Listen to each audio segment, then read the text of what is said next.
अच्छा, हमारा टॉपिक जो है वो है बायोमैकेनिक्स ऑफ शोल्डर कॉम्प्लेक्स। असल में मैंने फिजियोलॉजी की क्लास चेंज की हुई है ना, तो हम बायोमैकेनिक्स की क्लास लेंगे। आप सब अपनी माइक म्यूट कर दें।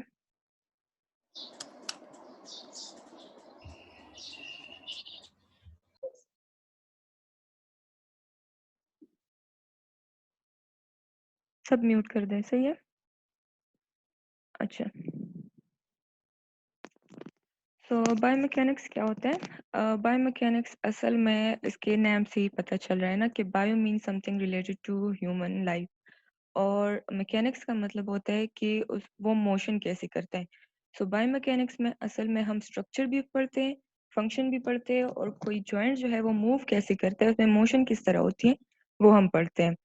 और शोल्डर कम्प्लेक्स यहाँ पे लिखा हुआ है ना, नॉर्मली तो हम कहते हैं कि शोल्डर जॉइंट, यहाँ पे शोल्डर कम्प्लेक्स है। असल में इसको शोल्डर कम्प्लेक्स इसलिए कहते हैं क्योंकि शोल्डर जब भी मूव होता है, ग्लूनोह्यूमरल जॉइंट जब भी मूव होता है, तो उसके साथ एक्रोमियोक्लेविकुलर और स्कैपुलोथोरेसिक जॉइंट जो है ये हमेशा साथ में ही मूव करते हैं। सो इन सब सारे जॉइंट्स को कंबाइनली शोल्डर कम्प्लेक्स कहते हैं। सही है। अच्छा जी,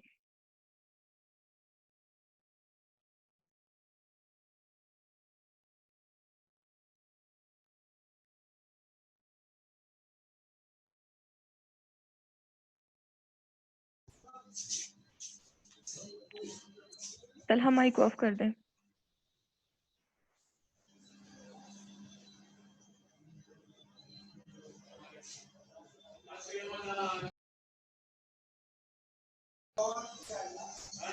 या खुदाया।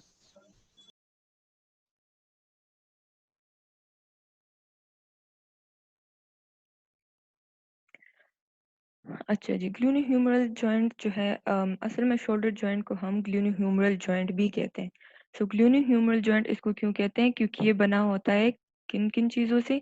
ग्लिनोइड फोसा से एंड ह्यूमरल हेड से। यहाँ पे आप पिक्चर में देख लेना, तो जो स्कैपुला का ये वाला पार्ट है ना, इसको हम क्या कहते हैं? Glenoid fossa.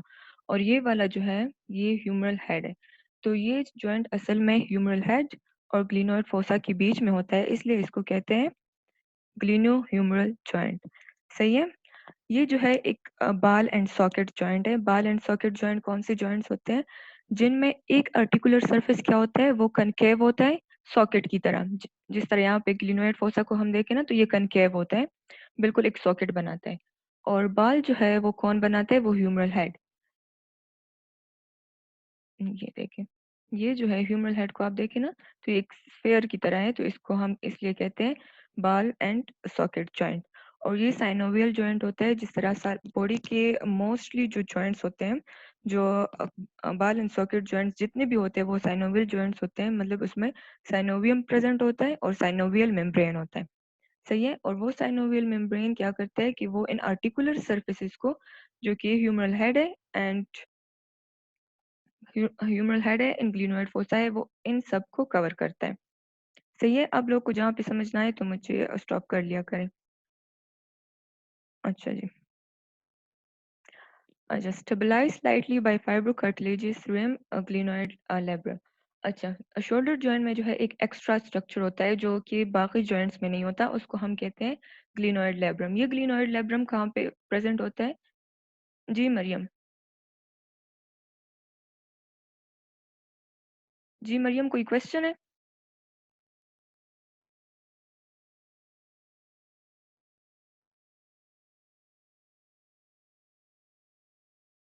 Maryam, are you there? Ma'am ji. Ma'am आपकी तो मुझे वीडियो नहीं नजर आ रही। क्या मतलब मेरी वीडियो?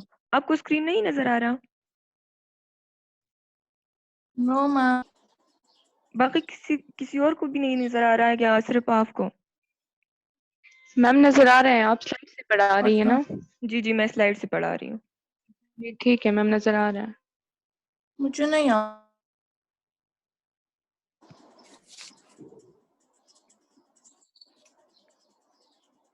मेरे पास भी, हाँ मैंने फोन में भी किया हुआ है, फोन में भी सही है।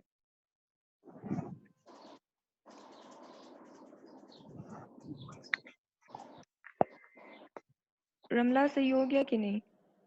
नहीं हुआ मैम। मरियम को मेरी आवाज नहीं आ रही। दोबारा लीव करके ज्वाइन करूं? लीव करें, मरियम से भी कह दें। अच्छा।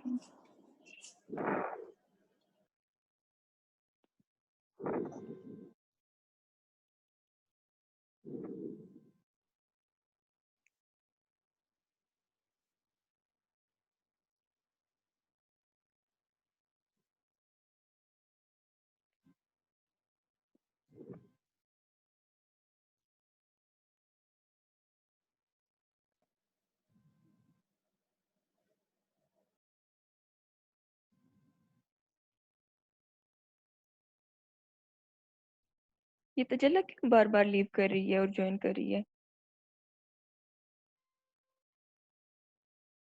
अच्छा, एक लाइन आपने कहाँ पे ड्रॉ करनी है? बिल्कुल through the axis of humeral head, और दूसरा कहाँ पे ड्रॉ करनी है? वो जो है शेफ्ट के साथ ड्रॉ करनी है।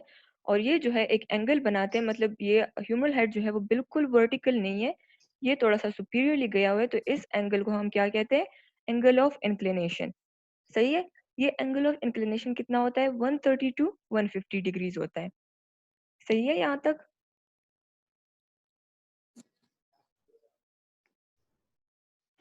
Yes ma'am. Yes ma'am. Okay, सही।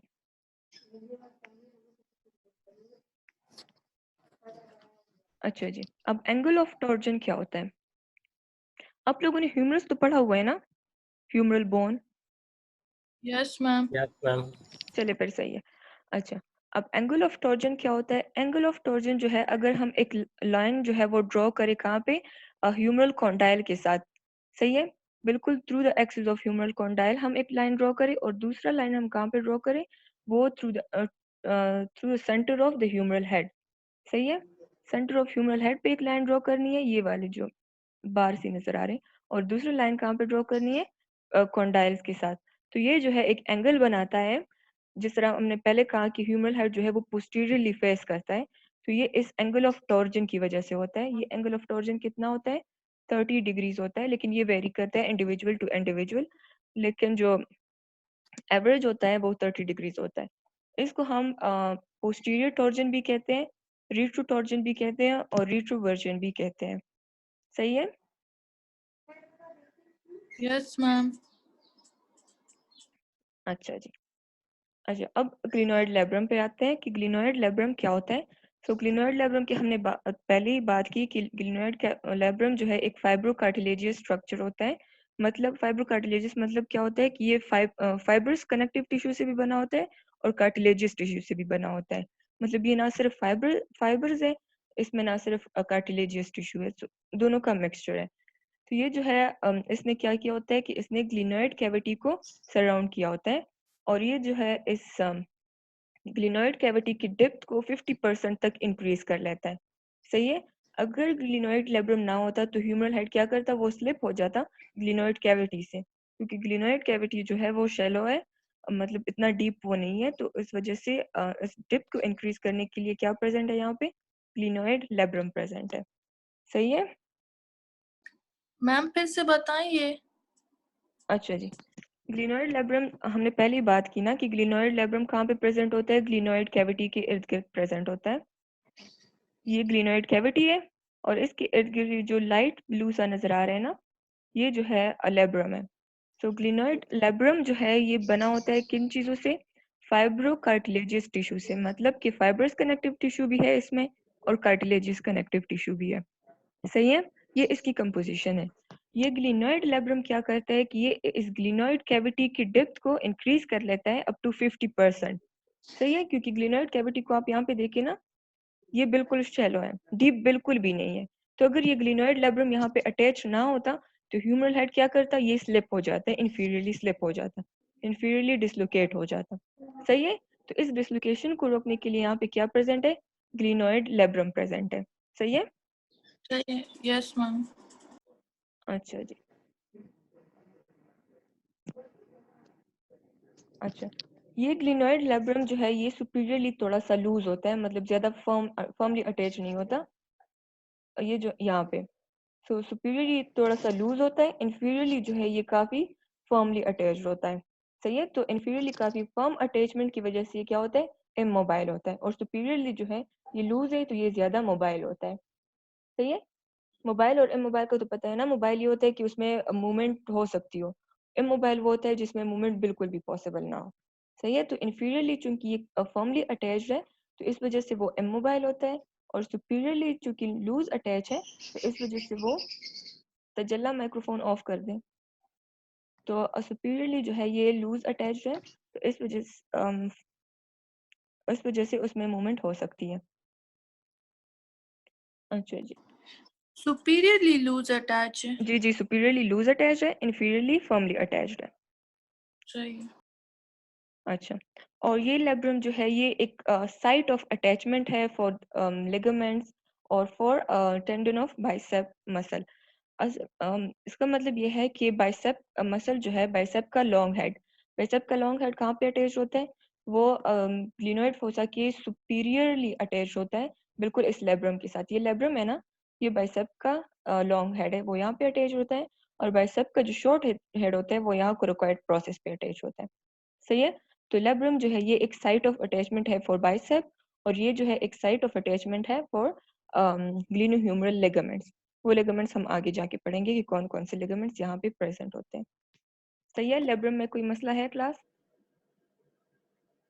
मैम नो ये मैम। अटैचमेंट्स फिर से बता दें। अटैचमेंट फिर से बता दूं? अच्छा। जी। लेब्रम जो है ये एक साइट ऑफ अटैचमेंट है फॉर बाइसेप मसल। बाइसेप के, अच्छा, बाइसेप के जो है दो हेड्स होते हैं, एक उसका लॉन्ग हेड है, एक उसका शॉर्ट हेड है। तो जो लॉन्ग हेड होता है वो यहाँ पे अटैच होता है लेब्रम के साथ। ये लेब्रम है ना, और उसके साथ ये वाला जो है ये लॉन्ग हेड ऑफ बाइसेप है। तो लॉन्ग हेड यहाँ पे अटैच होता है लेब्रम के साथ, और शॉर्ट हेड जो है वो यहाँ कोराकोइड प्रोसेस पे अटैच होता है। सही है। और इसके अलावा बाइसेप के अलावा यहाँ पे और भी बहुत सारे लिगामेंट्स अटैच होते हैं लेब्रम के साथ। वो लिगामेंट्स हम आगे जाके पढ़ेंगे कि कौन कौन से लिगामेंट्स है और कहाँ पे उनकी अटैचमेंट है। सही है आप? Yes ma'am. Yes ma'am. चले, सही है।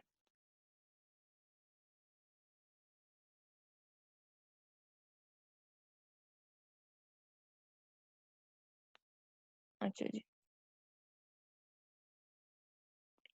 लेब्रम के बाद से, जी, मैम ये site of attachment for bicep muscles और दूसरा कौन सा है? लिगामेंट्स है, लिगामेंट्स, ग्लूनोह्यूमरल लिगामेंट्स, मतलब जो शोल्डर के लिगामेंट्स होते हैं वो यहाँ पे अटैच होते हैं। सही। अच्छा जी। लेब्रम के बाद जो है कैप्सूल है।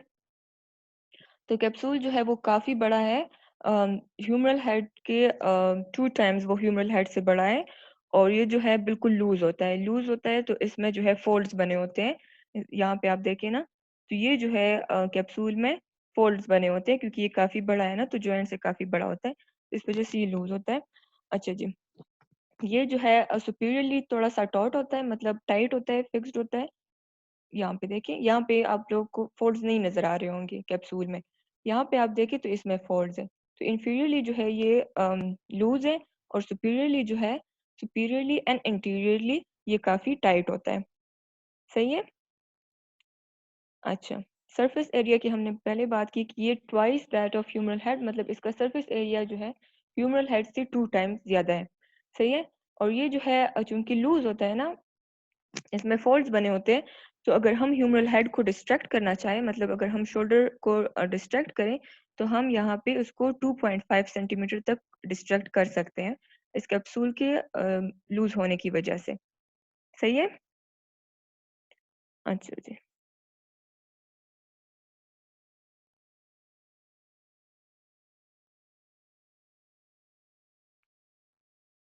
अच्छा, ये कैप्सूल जो है असल में ये हमें एक्सकर्जन तो प्रोवाइड करता है, मतलब डिस्ट्रक्शन तो प्रोवाइड करता है, लेकिन अगर लिगामेंट्स ना हो ना, शोल्डर जॉइंट में अगर लिगामेंट्स ना हो तो फिर ये हेड को यहाँ पे फिक्स नहीं रह सकता। इसमें इतनी एबिलिटी नहीं होती कि ये इस हेड को फिक्स रखे अपनी जगह पे, मतलब स्टेबिलिटी में इसका पार्ट जो है वो कम होता है, और लिगामेंट्स का स्टेबिलिटी में काफ़ी ज़्यादा इंपॉर्टेंट रोल होता है।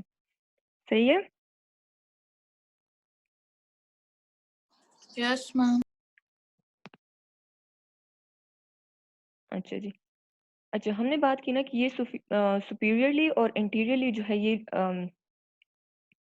सॉरी, इंटीरियरली और इंफीरियरली जो है ये स्लैक होता है और सुपीरियरली जो है ये टाइट होता है। सो इंटीरियरली अगर हम लेटरल रोटेशन करें ना और लेटरल रोटेशन के साथ हम एबडक्शन करें, एबडक्शन और लेटरल रोटेशन करें, तो फिर इसका ये जो इंटीरियर और इंफीरियर पार्ट होता है ना, तो फिर ये टाइट हो जाता है। सही है। नॉर्मली अगर रेस्टिंग पोजीशन में है तो ये टाइट नहीं होते इंटीरियरली और इंफीरियरली। सही है मैम क्लास? ये टॉट और स्लैक का क्या मतलब है? टॉट का मतलब होता है टाइट होना और स्लैक का मतलब होता है लूज होना। सही है। लूज का मतलब ये होता है कि इसमें फोल्ड्स होते हैं। सही है। और सुपीरियरली जो है ये बिल्कुल टाइट होता है, उसमें फोल्ड्स नहीं होते। यहाँ पे आप देखिए ना पिक्चर में, ये देखिए ये सुपीरियर पार्ट है इसका, इसमें आपको बिल्कुल भी सही है फोल्ड्स नजर नहीं आ रहे होंगे।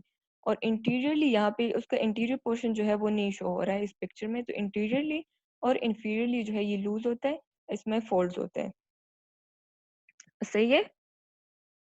अच्छा, तो यस अगर मैम। इंटीरियरली हमने बात की ना कि ये इंटीरियरली लूज है, तो अगर हम लेटरल रोटेशन करें, आप सब लेटरल रोटेशन करें, लेटरल रोटेशन कर सकते हैं ना सब? लेटरली रोटेट करें अपने हैंड को, तो आप लोगों को यहाँ पे टाइटनेस फील होगी इंटीरियरली। ये इसलिए होती है क्योंकि ये कैप्सूल जो है वो टाइट हो जाता है। और अब आप लोग एबडक्शन करें, तो एबडक्शन के बाद आप लोगों को इंफीरियरली टाइटनेस फील होगी, क्योंकि अब जो है इंफीरियर कैप्सूल जो है वो टाइट हो जाता है। सही है। सही है class? Yes ma'am. Yes ma'am. Okay, bore तो नहीं हो रहे? No ma'am. चले नो सही, मैम। चले सही है। अच्छा जी, हमने बात की ग्लिनोइड आर्टिकुलर सर्फेसिस की, हमने बात की। उसके बाद हमने ग्लिनोइड लेब्रम की बात की, उसके बाद कैप्सूल था, और उसके बाद हम लिगामेंट्स पे आते हैं कि ग्लिनोह्यूमरल जॉइंट में कौन कौन से लिगामेंट्स प्रेजेंट होते हैं। सो यहाँ पे आप देखिए तो आप लोगों को पिक्चर में सारे लिगामेंट्स नजर आ रहे हैं। ये जो रेड रेड शो हो रहे हैं ना, ये सारे लिगामेंट्स है। ये जो व्हाइट शो हो रहा है ये कैप्सूल है असल में। अच्छा, तो लिगामेंट्स कौन कौन से हैं यहाँ पे? एक है सुपीरियर ग्लूनोह्यूमरल लिगामेंट, ये वाला, ये है सुपीरियर ग्लूनोह्यूमरल लिगामेंट। ये जो है मिडिल ग्लूनोह्यूमरल लिगामेंट, और ये वाला जो है ये इंफीरियर ग्लूनोह्यूमरल लिगामेंट। सही है। इन तीनों के अलावा एक और लिगामेंट भी है, वो है कोरेको ह्यूमरल लिगामेंट। अच्छा जी, सो मेनली जो है ये तीनों है, सुपीरियर, मिडल और इंफीरियर। और ये जो है कोरेको ह्यूमरल, ये एक एक्सेसरी लिगामेंट है, क्योंकि ये ग्लिनोइड कैविटी से नहीं आ रहा, बल्कि ये जो है कहाँ से आ